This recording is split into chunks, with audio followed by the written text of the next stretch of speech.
Okay, what I'm going to do today with a mate of mine is, and he's actually a vet, is work on this kohaku. So this is a beautiful, beautiful fish, but it's got one problem. It's got a damaged tail. So this tail actually broke, and I saw one morning that the tail was broken. We've tried to actually stitch that tail back. It hasn't worked. It hasn't actually mended. So what we're going to do now is cut the tail piece with the aim of growing the tail back rather than stitching the pieces together. Because what I find tends to happen is you need to almost get the two pieces to attach with when they're raw. Once they've each started healing over, they just don't join again. So that's not going to work. So we did actually clean the pieces up and then try and pull them together with a stitch, but it hasn't worked. So what we're going to do now is actually do some work on the fish. We're going to knock it out and then cut it back and see if that's going to be a solution. I really don't want this fish to be damaged any more than it is. I can't leave the tail like this, so we've got to do something pretty drastic to get it right.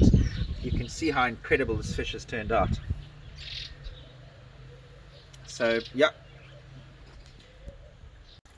Okay, so we've put the fish in benzocaine, so not using the normal clove oil. So this is benzocaine in water, and this is gonna knock him or her out. I don't know if it's a male or female, but hopefully knock it out pretty quickly so that we can work on the fish. Okay, so the fish is pretty much good to go. There, I'll zoom in and you can see the actual problem. So there you can see the break in the tail.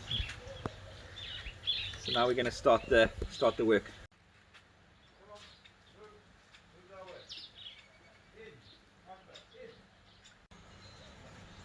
Okay.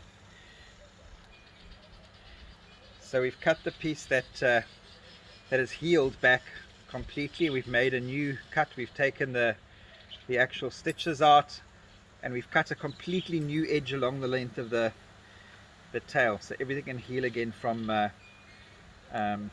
scratch. Okay, there you can see the wound is cut completely clean right the way through the top of the tail on the left hand side. Cleaned up all the kind of scar tissue and everything that was healing on the side. Completely fresh wound from the left all the way down to the end of the tail that can heal completely cleanly. New tail beginning to end. Okay, so we're putting Fry's balsam on the wound, so that's gonna just disinfect a bit, but also absolutely It helps to seal the wound. Seal the wound from the water. So that's all we're putting on the wound. We don't want to actually put too much on it and mess around with it too much, and then we're going to have to obviously monitor it when we put it back in terms of infection or kind of anything else. Right, let's put him back. Okay, so here we've got it back in the tank with some oxygen for recovery, and once it starts going again, we'll put it back into the pond. But the surgery itself, there you can see, has been done. Okay, so this is literally 2 minutes later, and the fish is up and has righted itself already, so pretty much ready to go back into the pond. Okay, now she's going back into the sock net and back into the pond. So that entire process maybe took, I don't know, 20 to 30 minutes. And fixed up, and obviously ideally I would have liked to kind of stitch up the break, but it didn't work. So I prefer to kind of deal with these things as quickly as I can, and this is the next option if it's not working, is actually take that piece off completely and let it heal naturally in the pond. So she'll be fine now, and we'll just keep checking on her as we go. But it's good that the water's warming up as well, so gets a good chance in summer to heal and to grow that portion of tail back. I mean, I've had fish grow almost entire tails back I mean, they're quite resilient and bounce back a lot stronger than you actually expect.